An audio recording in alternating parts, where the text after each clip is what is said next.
welcome to our YouTube channel. I'm Peggi Gross and I'm a partner at the law firm of Frank & Gross in Beverly Hills, California. Hello, my name is Tatyana Skevin. I'm the founder of Skevin CPA in Torrance, California, and we specialize in forensic accounting. And since I'm the attorney, I'll do the dreaded required legal disclaimer. Nothing in this video is to be construed as legal advice on any matter, any case. Well, now that we got this legal stuff out of the way, let's jump into our today's topic. Today's topic is COVID-19 in bankruptcy. For the last 6 months, we all have been dealing with the devastating results of this COVID-19 pandemic. And we've all been affected in one way or another. A lot of businesses are forced to shut down and people are losing jobs. People cannot pay rent. Business owners, if cannot pay rent to their landlords cannot cover their mortgage expenses. And we can go on and on about all these sad stories that we hear on a daily basis. According to statistical data, bankruptcy is on the rise. Today, I wanted to speak with Peggi because she has years of experience in bankruptcy, and specifically because I have a client who has a small business but has been really struggling, and I know he was considering bankruptcy. Well, Tatyana, it's interesting that you say it that way because most people do. Most of my clients come to me and ask me about bankruptcy.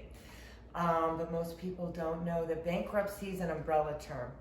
And really what people are filing for is the different chapters within the bankruptcy. The bankruptcy code has Chapter 7, Chapter 11, Chapter 13, Chapter 9, Chapter 12, so on and so forth. And each chapter is really a unique and individual concept that gives different advantages or disadvantages. So tell me a little bit more about your client. Okay, so my client owns a coffee shop, and since the order to shut down in March, obviously he was closed for several months, and then he was trying to reopen, and it was, let's put it, really inconsistent since then. So, and he started to getting behind on paying his vendors, and of course he incurred a lot of debt on a credit card, but his main expense, which is a fixed expense, is his lease. He's under a 5-year contract. And so in this situation, do you think bankruptcy can help a client? Well, it depends on the situation, but it helps a lot of people a lot. And it allows them to get a fresh new start, which people need, especially nowadays with people being locked down and they can't open their businesses, and it's to no fault of their own. Oh, and I also wanted to mention that in his specific situation, he doesn't have other assets, doesn't own real property, he doesn't have substantial savings in, That's stashed in the account. Yeah, so I know it's very specific, and I know you mentioned there are different chapters. Yes. So let's talk about this one. Okay, that's really good because different chapters benefit or disadvantage depending on if you own a home free and clear or not. So that information you gave me is extremely helpful in this situation. With the small business, and you said you had a coffee shop. Yes. Okay. A lot of times, small businesses, especially things like coffee shops, salons, and so forth, they put a lot on credit card, like you said your client did, but it's their own personal credit card, or it's a business credit card, but it's guaranteed under their name as well. Yes. And with the leases, most of the time, they're personally guaranteed as well. And when that happens, that means even if they were to file a bankruptcy for the business or close the business, that these creditors, and in bankruptcy terms, the people you owe money to is called your creditor. they can still sue you personally.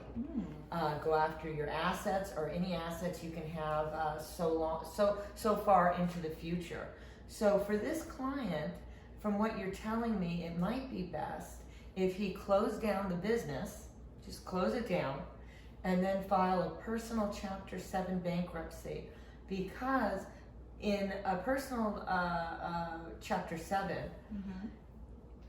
that will eliminate or help to eliminate the commercial lease, which is guaranteed personally, and he has a 5-year contract. Yes. And then also with the credit cards. But a lot of people think, well, what if I just do a business bankruptcy? Well, that's great for the business. But if you don't also do a personal bankruptcy, they can go after you as a personal guarantee on all of that. I see. So what does the bankruptcy process look like? Where do you start? Oh God, you start with a stack of documents. As always. The way they start is the clients need to get together so many years of past tax returns, and if it's a husband and wife, then we need both of theirs. Okay. So many years, not so many years, maybe 1 year back of, I already said the tax returns, bank accounts, the credit card statements, the credit reports. There's usually 3 bureaus. Right. So they need all 3 bureaus, credit report, bank statements, credit card statements. Then they need a list of all their income and all their expenses. And it's quite a voluminous amount of documentation. I can imagine, yes. So what happens is they bring that to the attorney, and then the attorney has to go through all of that and see if they qualify. See, nowadays it's different. It's a lot harder to qualify. Before 2005, it was relatively simple to qualify for bankruptcy. And what happened in 2005 is the creditors, the credit card companies and so forth, lobbied Congress and said, hey, this is really unfair. So a lot of the bankruptcy laws changed in 2005, making it much more difficult to qualify to get in. That's why as bankruptcy attorneys, we need to get all those documents, go through them all and see if they meet the qualifications for all the new rules.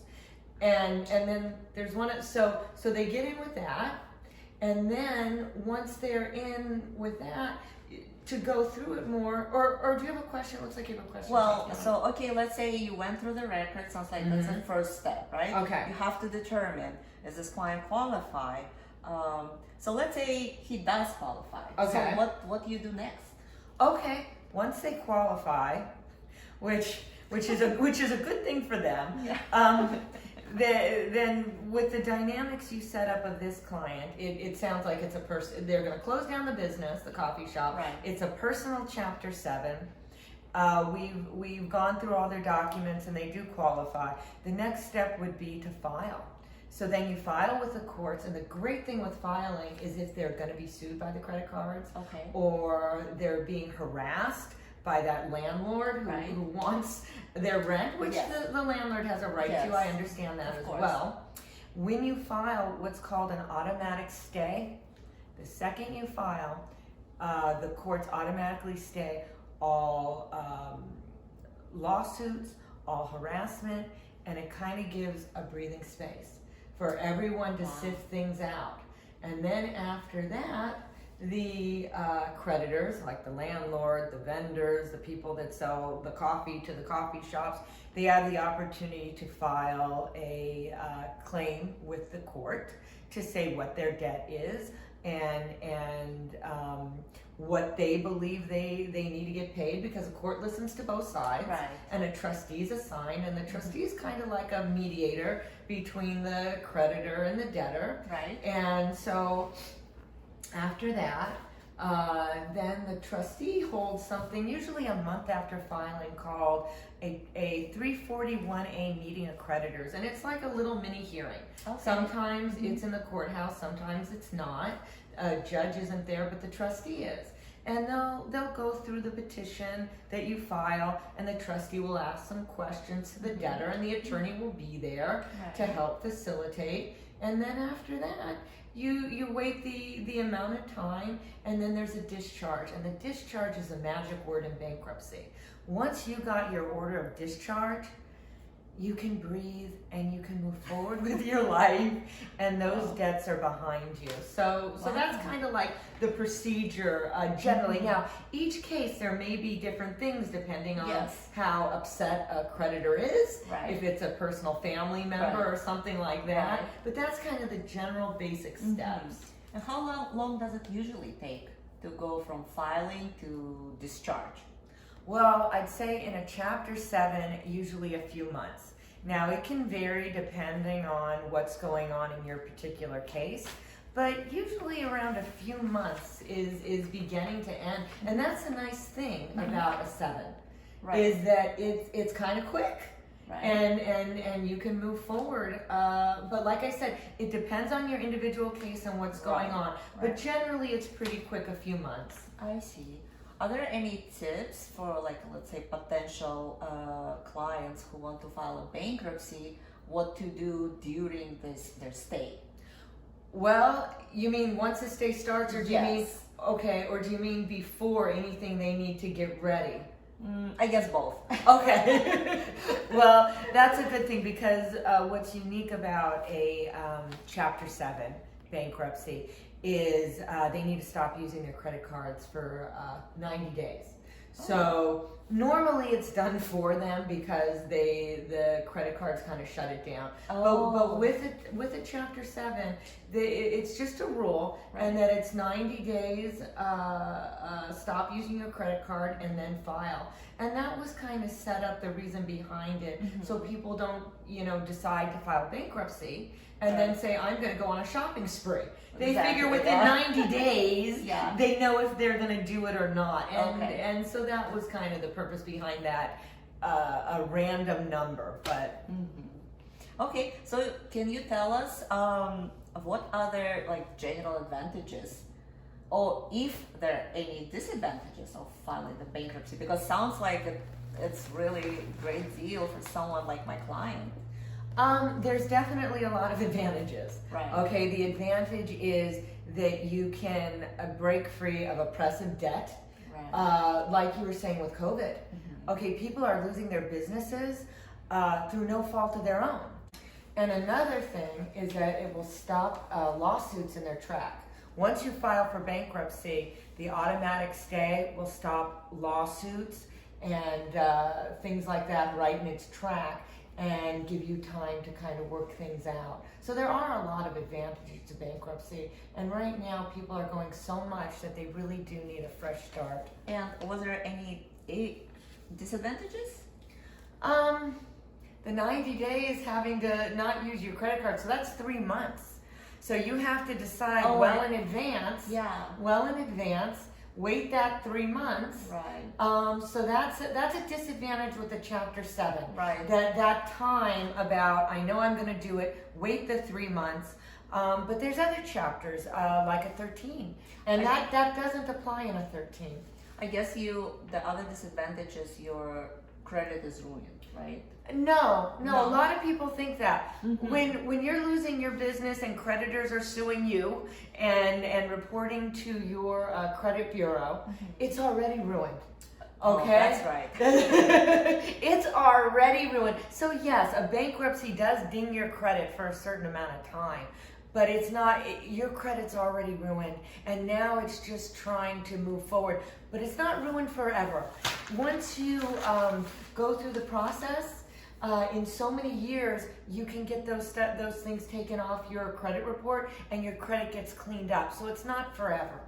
Well, Peggy, this is very informative and answers a lot of my questions. Thank you. Today we touched on a few small areas of bankruptcy. In future videos, we'll touch on a lot more. Don't forget to subscribe to our YouTube channel so you don't miss any of our videos. And let us know of any topics that you're interested in, and we'll try to address them.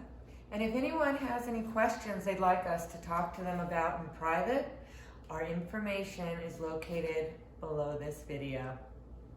We will see you next time, and until then, Stay well. and stay safe. Bye. Bye.